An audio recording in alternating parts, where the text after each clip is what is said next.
in Chicago has issued a severe thunderstorm warning for northeastern Lake County in northwestern Indiana until 5:15 p.m.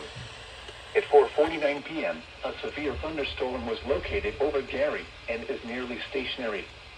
Hazard, 60 miles per hour wind gusts and quarter-size hail. Source, radar indicated. Impact, hail damage to vehicles is expected. Expect wind damage to roofs, siding, and trees.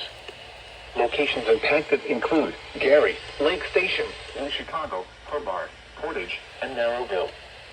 For your protection, move to an interior room on the lowest floor of a building.